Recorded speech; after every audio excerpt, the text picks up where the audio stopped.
On this edition of Native Report, we travel to New Mexico where we attend the Santa Fe Indian Market. We then travel to the Pueblo of Jemez. And we meet artist and metalsmith Pat Pruitt. We also learn what we can do to lead healthier lives and hear from our elders on this edition of Native Report. Production of Native Report is made possible by grants from the Shakopee-Mdewakanton Sioux community, the Blandon Foundation, and the Duluth Superior Area Community Foundation.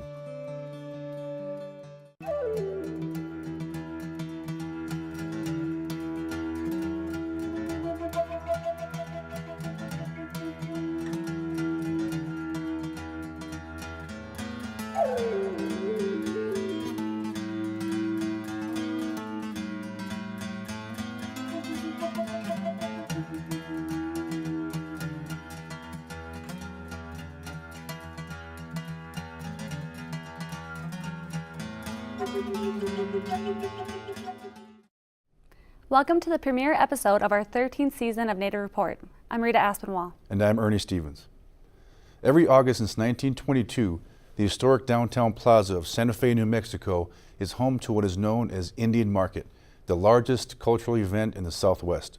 It's the culmination of a week-long celebration of Native film, literature, music, fashion, and visual art. Please join us now as we learn about Indian Market.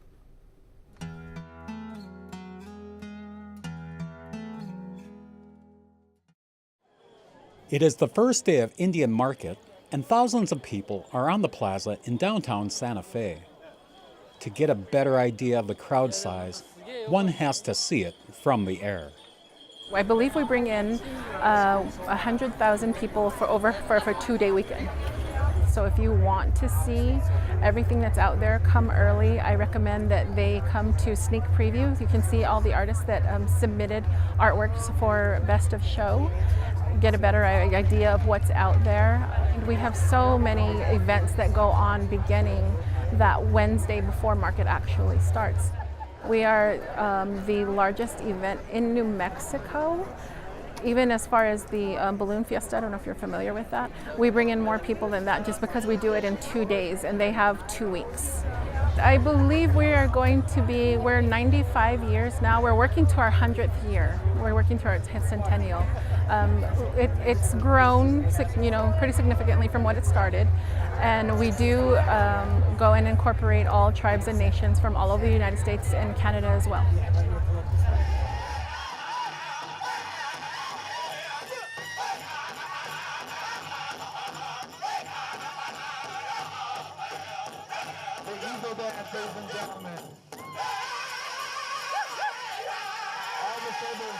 This is my 6th market, and this year I placed 2nd place in contemporary basketry in Division B, non-Southwest baskets, for my piece Spirit Road. And it is just barely 12:30, and I've sold out of my work for market. I've never sold out at a show before, so I'm really excited about it, especially because I'm in this place where I've stopped worrying about what people think about my work and just started making the work that I want to make. My name is Steve Wickweiler-Rance. I'm Hopi on my mom's side, and my father is a Assiniboine from Fort Belknap, Montana. I'm a Native American jeweler living here presently in Santa Fe area, and been doing the Indian Market for over 25 years. It's just grown and grown, and every year it just gets bigger and bigger. A lot of the inspiration of our jewelry comes from our traditional Pueblo background. This is what we're particularly known for, is our tufa cast work with what we call inlay. The sheer number of vendors can be overwhelming, but there is something here for everyone, from those looking for an inexpensive gift to the serious collectors. For many vendors, Indian Market is a multi-generational family event. All the artists here show their wares, their specialties, and it's a very special show. It's the biggest kind in the United States, in fact in the world of this type. And it's an honor to be in it. It's really something special. You walk around and nowhere else will you see so much art like here. I specialize in one-of-a-kind pieces. I use opal, sugilite, lapis, turquoise, carat gold, argentium silver, which has more more silver content than sterling does. We use natural stone, diamonds, rubies, different stuff, but we combine them all to make fairly contemporary pieces. So how long have you been taking part in Indian market? Indian market since about in the early 70s. I've been coming to Indian market. It just gets better every year. Everything gets better. The jewelry, the pottery, the paintings, even the people.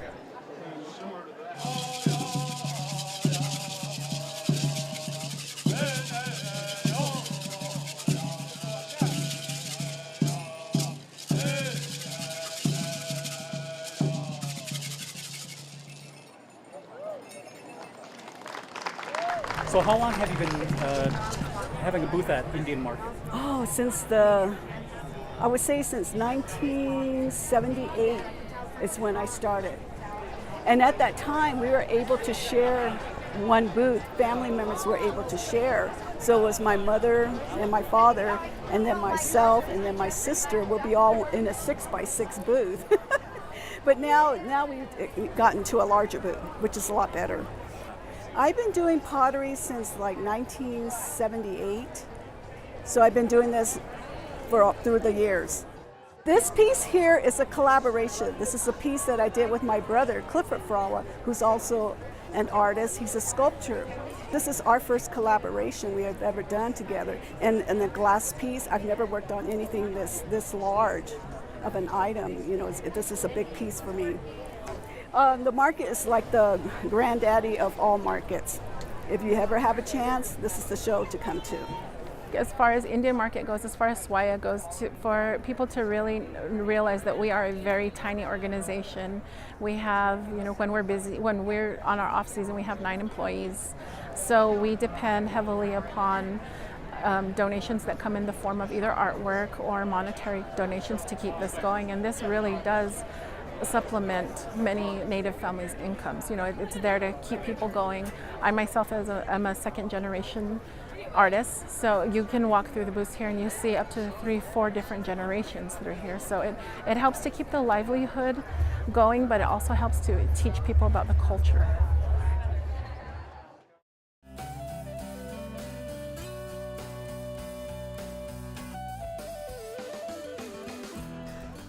Maxine asked about osteoporosis and bone density testing. Osteoporosis is characterized by low bone mass and density, and there are no symptoms until there is a fracture. Your skeleton is alive, and there are cells that constantly remove bone and other cells that constantly put down new bone. Osteoporosis happens when the cells putting down new bone can't keep up with the cells removing bone. This process worsens with age because estrogen helps regulate it and puts women over age 50 at greater risk for fractures once they reach menopause. Osteoporosis can happen to men and rarely children, but is most commonly a disease of postmenopausal women. Osteoporosis is a medical diagnosis and usually needs some sort of testing to guide treatment options. The most common test done is bone density testing, and the DEXA or DXA scan is the most widely used. Both are names for the same test, and DXA stands for dual X-ray absorptiometry. This is a test that uses high-energy X-rays and low-energy X-rays to image the hip, as this is the most common site to fracture in a fall. This is a low dose of radiation, and the accuracy of the DEXA scan is greater than 90% at the hip. The DEXA result is given a T-score compared to the bone density of a 30-year-old. A score above -1 is considered normal. A score of -1 to -2.5 is osteopenia, which is low bone mass, and a score below -2.5 is defined as osteoporosis. The T-score is used to estimate your risk of developing a fracture. The risk of fractures is increased with age, body weight, history of a prior fracture, family history of osteoporotic fractures, and by lifestyle issues such as cigarette smoking and alcohol consumption. Some medications can also affect risks, with corticosteroids such as prednisone being high on the list if it's taken chronically. Talk to your provider about risks. There are some things you can do to reduce your risks of getting osteoporosis. Weight-bearing exercise and a healthy diet will help keep bones strong, and avoiding excessive alcohol is important. Getting rid of non-traditional tobacco use is key. We can help you stop smoking. In some cases, these interventions might not be enough. There are medicines to help increase bone density, and you can discuss this with your healthcare provider. A hip fracture can be devastating, and prevention is the best treatment. Remember to call an elder. They've been waiting for your call. I'm Dr. Arnie Vinio, and this is Health Matters.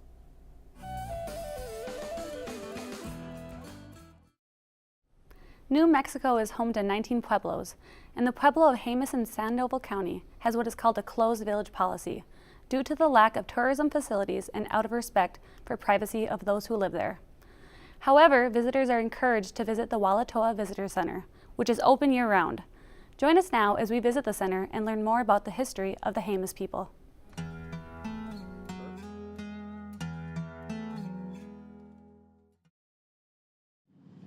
About an hour's drive northwest of Albuquerque and just off of State Highway 4 is the Pueblo of Jemez.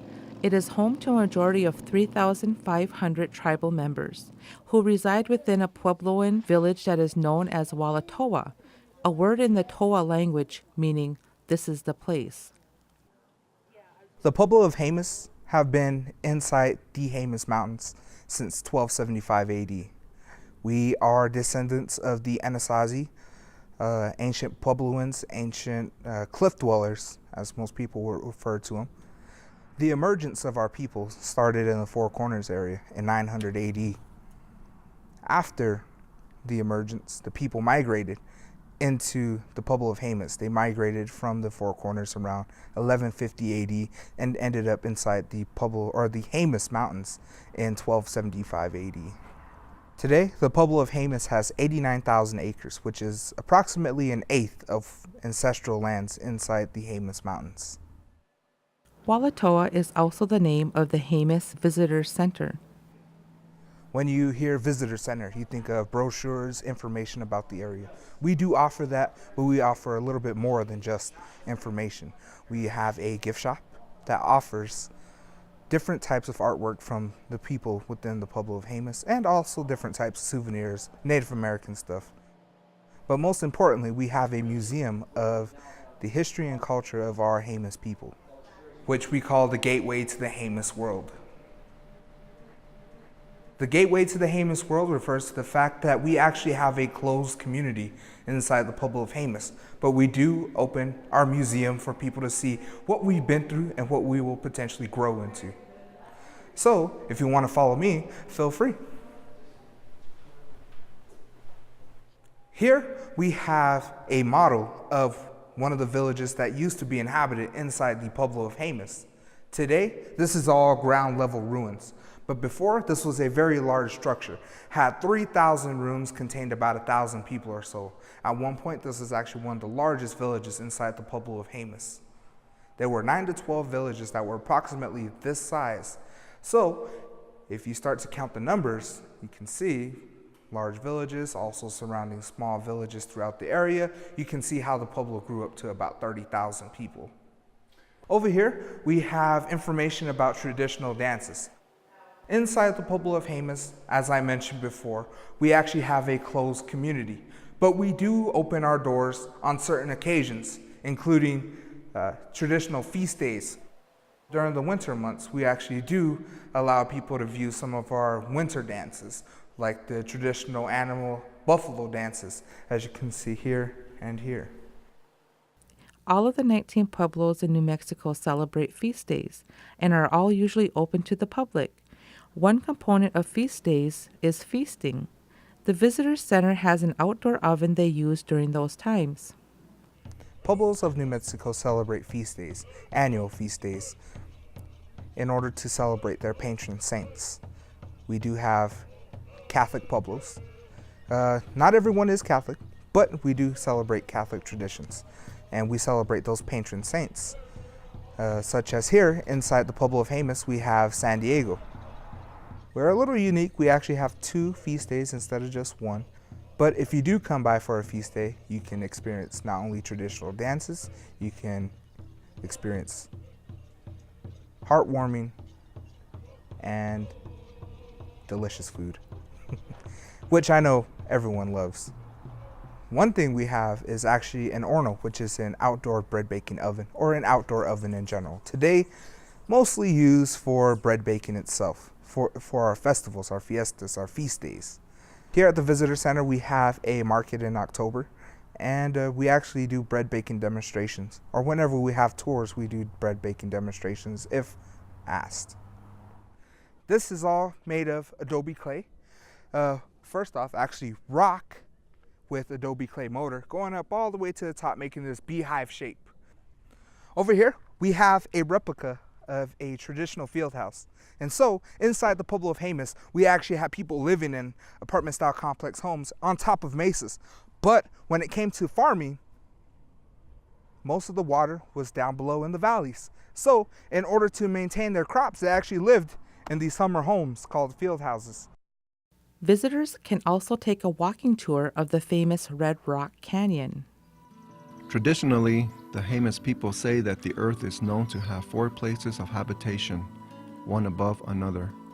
Each has for its roof the floor of the one above it, except for this one, which has the sky full of constellations which the Jemez people sought for guidance. Well, there are many parts in the country that have actual red rocks, including Sedona, Arizona, Moab, Utah, just naming a couple. But here at the Visitor Center, we do also have red rocks within our reservation. We give informational tours about geology, about the area, some history of the people around the area, and also some botany. So there's a lot of things we offer when it comes to the hikes. And if you just want to go out for a hike and take photographs, we also can offer that. The Pueblo of Jemez draws a lot of attention from different parts of the world, not only because of Albuquerque, but of New Mexico itself, because we do have a lot of popular sites to visit.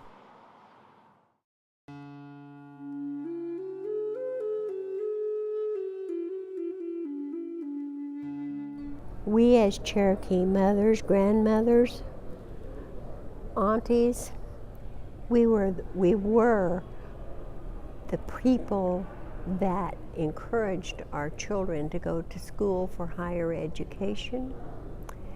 That was the main thing that held the organization together.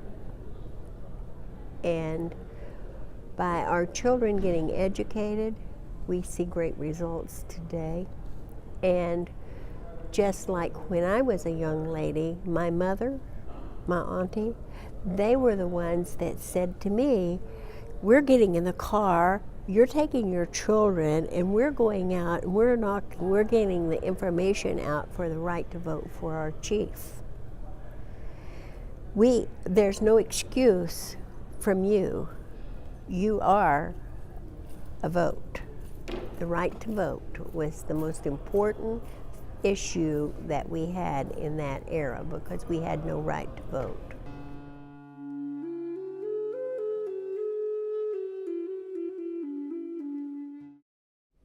One centerpiece of Santa Fe's Indian Market is the awarding of Best in Show.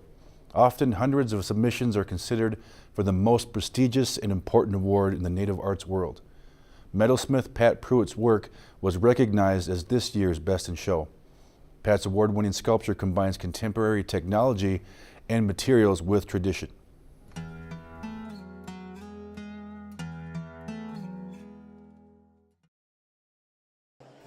The vendor booth of Metalsmith Pat Pruitt is busy, and with good reason. Last night, Pat's sculpture, Sentinel V 1.0, was awarded Best in Show. So naturally, his booth is one that art lovers and collectors all want to visit on the first day of Indian Market. Oh, Indian Market's awesome, right? So, I mean, what can you say? It's the greatest, it's the pinnacle of Native American art, right? And you see the opportunity to transcend this as artists, you know, and how do you surpass this in the native art realm, right? You move beyond, above and beyond. What's next? You know, that's the question. You know, it's like how do you continue to do what you do, and it pushes you, you know, it drives you. There's so many great artists that have become amazing friends, and you know, just that camaraderie that it's indescribable because we have such a tight-knit family, you know, even though we go toe-to-toe and head-to-head in the competition, but you know, at the end of the day, we'll go hang out, have a barbecue, and chit-chat and be family. So to me, that's what's awesome. First time I applied to Indian Market, I was denied, right? Just straight up denied. Your work does not fit our model, our standard. And so I had to educate the board, educate the standards committee on how and why I do things. And so then you get in, right? You get the acceptance, and then you go through the paces, and 10 years later, the best is show the validation, right? It's the validation of what you're doing as an artist. That, to me, that's what means the most, because it opens the doors for those that are coming after me. This pot, all right, so it's based on a traditional Laguna pottery form, all right, and people were asking me, is this a new idea? And it's really based on an idea I did 10 years ago. So this is the 10th year I've done India market. The very first year I got into the market and entered into the competition, I produced a piece called The Pottery is Half Full. And so it was a vessel very similar to this in the form, just much smaller in scale. It was about 8 inches high and about 6 inches in diameter, and had probably about 30 components to it. And so 10 years later, with a whole different skill set, whole different knowledge base, I wanted to readdress that, kind of as that monumental piece. What has changed 10 years later? And so readdressing the same concept, but now you have a piece that has over 850 components and an entirely different metal, and just how would I re-envision it again? So it was just rethinking the same concept, just how would I do it now? Born in Albuquerque and raised in the Pueblo of Laguna, fate played a hand in Pat's decision to pursue a career in art. I was very fortunate or unfortunate that I got into a bike accident when I was 15 and was laid up for a little while, and we have a local silversmith, Greg, by the name of Greg Lewis, who took me under his wing. Right? I mean, he apprenticed me for a little while. We had another great artist, Charlie Bird, who was another silversmith in the area, and also studied under him. And long story short, I was able to make it into high school, took a couple jewelry classes, went into college, started doing jewelry at that time, and got involved in the body piercing scene, started making body piercing jewelry. Had a company making jewelry for the body piercing industry, and that was my introduction into the stainless steels and the titaniums. And after that kind of ran its course, decided to get back to my roots on making traditional adornment. This piece took me approximately 760 hours to put together, from design time all the way up to fabrication and final assembly. So it was a pretty monumental project for me, right? I mean, it was all squeezed into a very short time frame.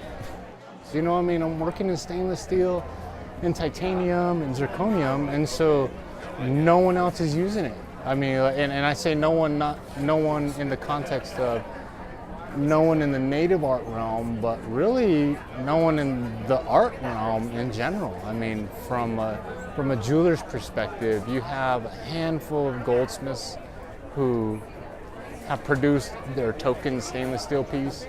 You're now seeing a couple artists like James Binion and Chris Plouffe who are doing some significant work in like stainless Damascus or laminated metals, but there really hasn't been an artist in the Americas who has focused and dedicated to these alternative metals. And so that's kind of where I fit in. Has there been resistance in using these metals with these traditional shapes and forms? No, because no one really knows what to make of it, right? I mean, there is no precedent set for making stainless, anything in Native America, right? So I kind of have a clean palette to work with. For Pat, this mixture of the traditional with new technology and materials is only natural. We see technology evolve, and we see technology in the way things are produced that moves so rapidly. We're in an era, in an environment that you don't physically have to touch anything, right? You can do it all on the computer. It's a virtual environment. Send it off to some company in, Germany, and 3 weeks later it shows up at your doorstep. For me, it's the validation of the acceptance of new technology and not having that pre-formed opinion on what native art should be. We control that destiny. Without the collectors, without the friends, without the words of encouragement, we wouldn't be here where we're at today. So it truly is a much bigger picture than just producing art.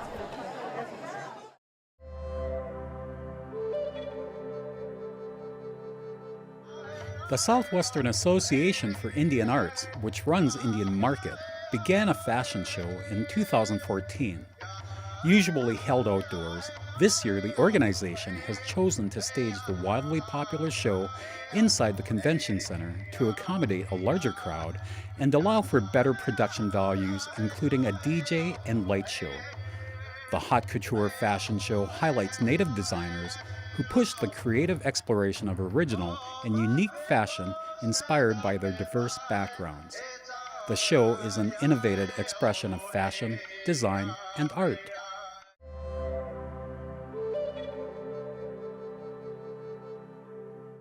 For more information about Native Report or the stories we've covered, look for us on the web at nativereport.org and on Facebook.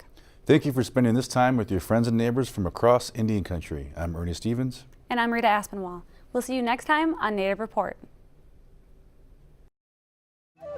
Rita Aspinwall is an enrolled member of the Fond du Lac Band of Lake Superior, Chippewa, and is an ICWA social worker with Fond du Lac Social Services. Ernie Stevens is a member of the Oneida Nation of Wisconsin and is a film and television producer.